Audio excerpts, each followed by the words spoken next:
Hello everyone, welcome back to organise learning channel. अगर आप मेरे चैनल पर नए हैं तो चैनल को सब्सक्राइब करें, वीडियो को एंड तक ज़रूर देखें और अगर आपको वीडियो अच्छी लगे तो वीडियो को लाइक शेयर और कमेंट करें। तो शिक्षा निदेशालय राष्ट्रीय राजधानी क्षेत्र दिल्ली की तरफ से विषय सामाजिक विज्ञान के लिए कार्यपत्रक नंबर 28 21 अक्टूबर 2021 के लिए कार्यपत्रक है। कक्षा छठी का एक कार्यपत्रक है। यहाँ विद्यार्थी अपना नाम लिखेंगे और यहाँ अपने कक्षा अध्यापक या अध्यापिका का नाम लिखेंगे। उप विषय हड़प्पा सभ्यता में व्यापार। जो हड़प्पा सभ्यता थी उसमें व्यापार जो है वो कैसे होता था, या कहाँ से आयात निर्यात या किन यातायात के साधनों का इस्तेमाल करके उस सभ्यता में व्यापार होता था। तो देखो यहाँ ये 3 इंपॉर्टेंट कंट्रीज दिखाई गई है। ईरान है, ये ओमान है और ये अफगानिस्तान है। ठीक है। और ये है भारत और पाकिस्तान का वो एरिया जहाँ पर जो है हड़प्पा संस्कृति जो है होती थी। अब देखते हैं, ये दो हमें चित्र दिए गए हैं। देखो, ये है एक चित्र 1 और ये है चित्र 2। ठीक है। तो अब हमें क्या बताना है, ये गलती से 2 तथा 3 लिखा हुआ है, आप लिखेंगे चित्र 1 तथा 2 को देखो आप ध्यान से। एक हड़प्पा सभ्यता का खिलौना है और दूसरा एक मोहर। ये एक हड़प्पा सभ्यता का खिलौना है और ये हड़प्पा सभ्यता की मोहर है। क्या तुम बता सकते हो कि इन चित्रों में हड़प्पा के किन यातायात के साधनों को दिखाया गया है? तो आपको ये बताना है चित्र देखकर कि इनमें हड़प्पा के कौन से यातायात के साधनों को जो है दिखाया गया है। तो देखो चित्र 1 को देखते हैं। तो इसमें लिखेंगे, आप ये जो स्पेलिंग्स हैं इनको थोड़ा ठीक कर सकते हैं। जैसे चित्र को ऐसे लिखेंगे, तो चित्र 1 में यातायात का साधन कौन सा है? ये मिट्टी की गाड़ी है। तो मिट्टी को भी आप ठीक लिखेंगे, इस तरीके से आपको लिखना है, मिट्टी की गाड़ी है।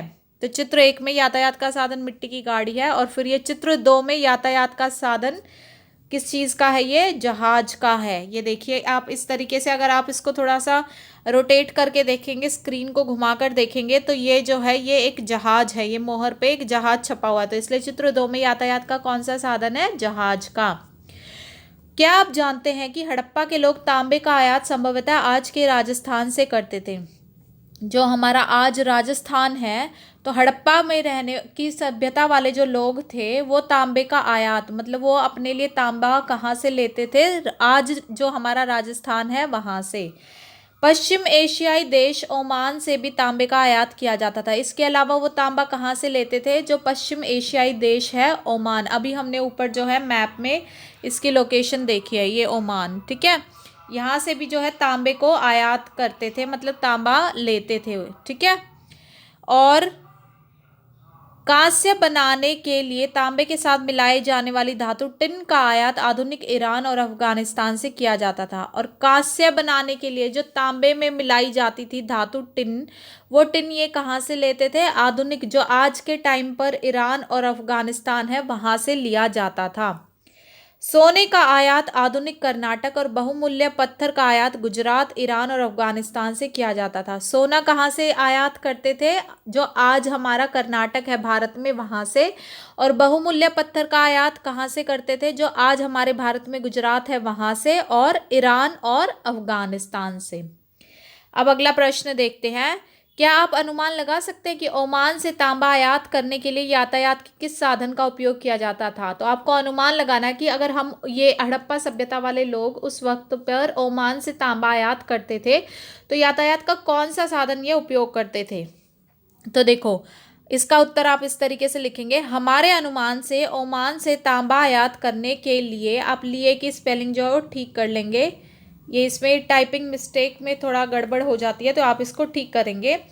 के लिए हड़प्पा के लोग तो जिसको भी ठीक लिखेंगे ऐसे, जिस यातायात साधन का उपयोग करते थे वह जहाज होता था। क्योंकि, अब क्योंकि की भी स्पेलिंग आप ठीक करेंगे, इस तरीके से आपको लिखना है, क्योंकि ओमान हड़प्पा के लोगों की संस्कृति, अब संस्कृति को भी ठीक करके लिखेंगे, संस्कृति से दूर स्थित, स्थित की भी स्पेलिंग ठीक करेंगे, तो स्थित एक देश था। इसलिए को भी आप ऐसे लिखेंगे, इसलिए लोथल बंदरगाह तथा सिंधु की भी स्पेलिंग ऐसे लिखेंगे, तो सिंधु नदी के रास्ते से होते हुए जहाज के माध्यम से तांबे का आयात होता होगा। तो आपको ये सारी स्पेलिंग्स भी ठीक करके लिखेंगे और उत्तर आप इसी प्रकार लिखेंगे कि हमारे अनुमान से। तो आपको क्या लगता है? देखिए, अब ओमान क्या था? एक दूसरा देश था, और हड़प्पा की जो संस्कृति थी वो मेनली जो आज हमारा भारत का जो पश्चिमी इलाका है वहाँ होती थी, और जो पाकिस्तान कुछ हिस्सा जो है पाकिस्तान का जो है वहाँ पर भी होती थी। तो इसलिए अब क्योंकि ओमान दूसरा देश था पश्चिम एशियाई, तो अब इतनी दूर तो अब गाड़ियाँ उस वक्त पर होती नहीं थी, मिट्टी की गाड़ियाँ होती थी, और जो गधे और हाथी से ये अपना व्यापार करते थे। तो अब इतनी दूर तो ये हाथी से या गधे से तो लाने से रहे वो, तो इनका एक और यातायात का साधन था जो था जहाज। अब जहाज स्थल तो यातायात का साधन है नहीं, तो वो था जल का। तो इसलिए जो ये बंदरगाह होते थे, लोथल बंदरगाह और सिंधु नदी, इस रास्ते से होते हुए जहाज के माध्यम से जो है वो तांबे का आयात करते होंगे। और इसी के आशा है आपको ये वर्कशीट समझ में आई होगी। और इसी के साथ साथ अगर कोरोना से बचने के लिए, कोविड-19 के विरुद्ध लड़ाई में सुरक्षित रहने के लिए मास्क पहनना सभी को ज़रूरी है।